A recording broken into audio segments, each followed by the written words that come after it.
aula de hoje será sobre colocação pronominal.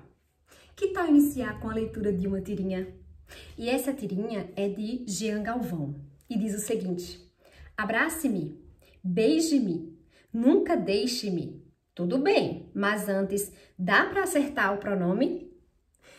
Então, pelo que a gente percebe na leitura dessa tirinha, o rapaz está fazendo uma declaração de amor à moça. Além da linguagem verbal, dar essa impressão, né? Fazer com que a gente tenha essa certeza, não é só uma impressão. Também a linguagem não verbal explica que essa situação está acontecendo.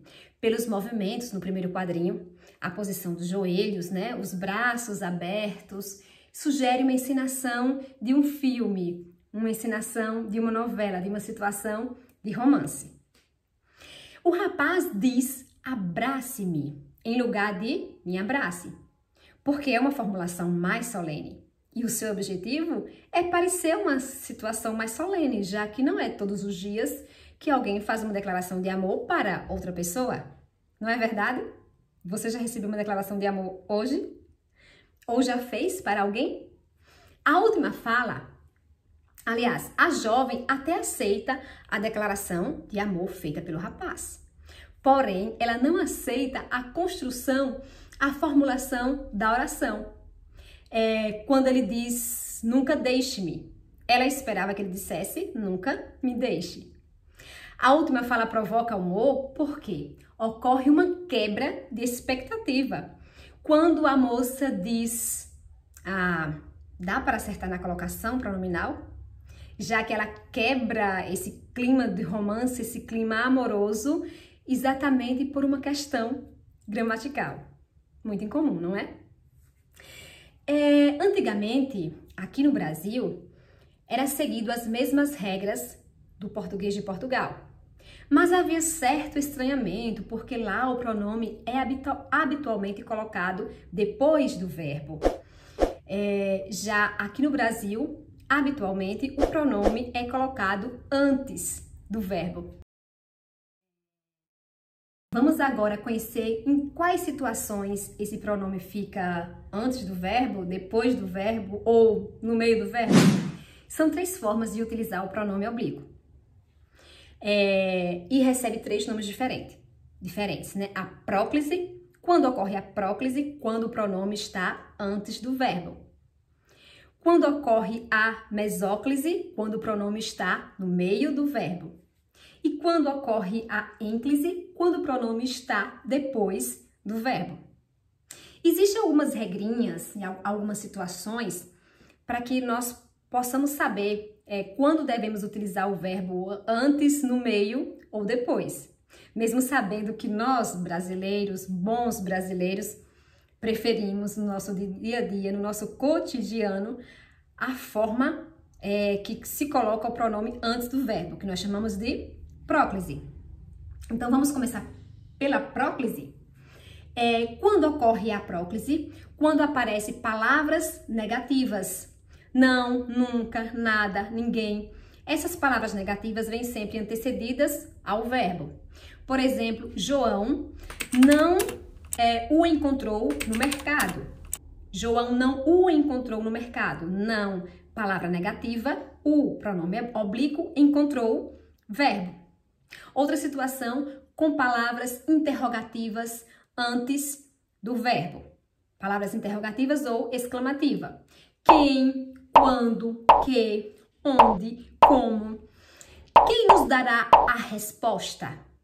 Quem, palavra interrogativa, nos, pronome oblíquo e dará, verbo.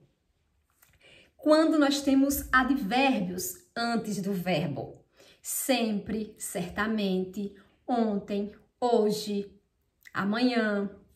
Agora, me conte essa história.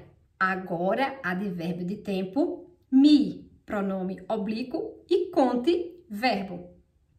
Quando há pronomes indefinidos antes do verbo, como alguém, muitos, nada. Tudo se transforma. Tudo é pronome indefinido, se, pronome oblíquo e transforma, verbo. quando há conjunções subordinativas ou pronomes relativos antes do verbo. Quando o encontrar, peça que me telefone. Quando, conjunção subordinativa, o pronome oblíquo, encontrar, verbo.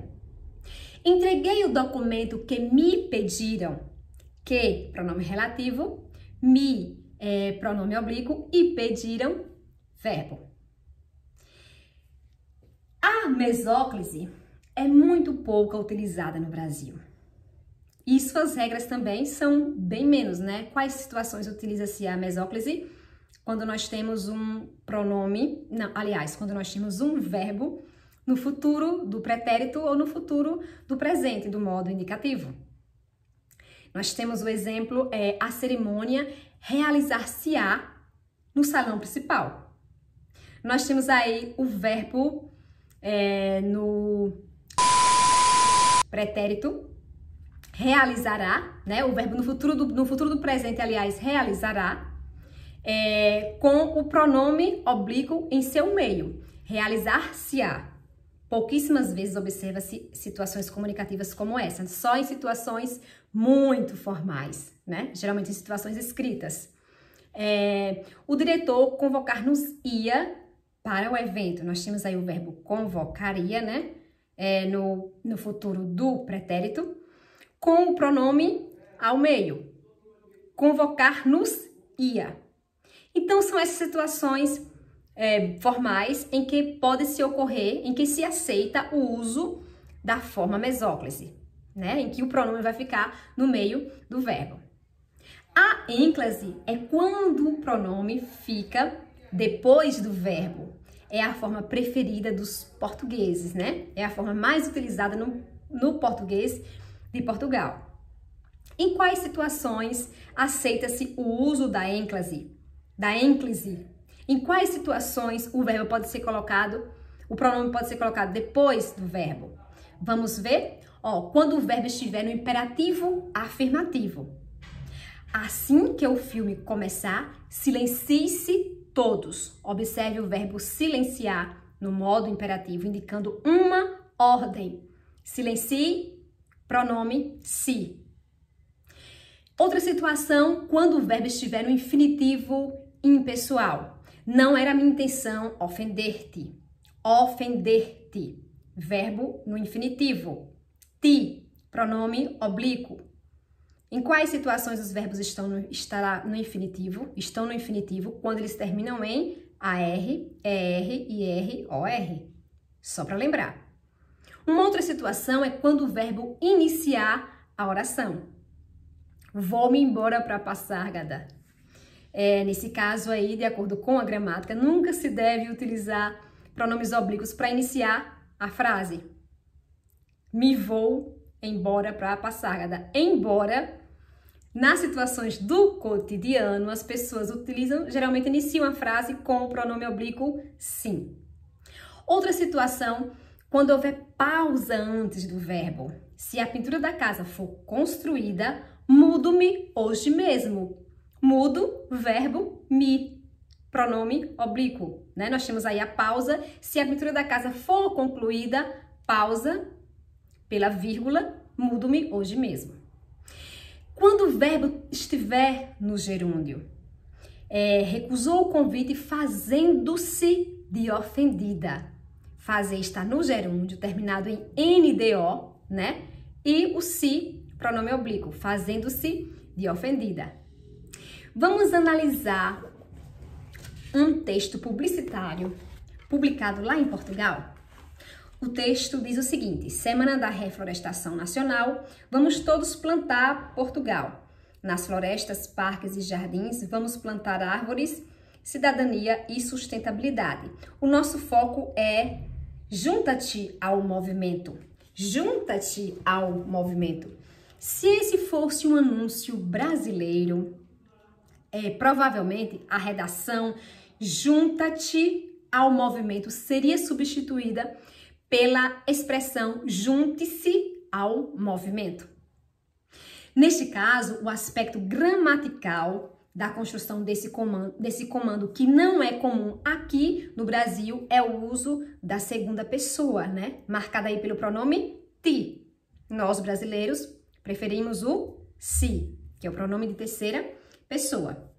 Vamos agora analisar o trecho de uma notícia.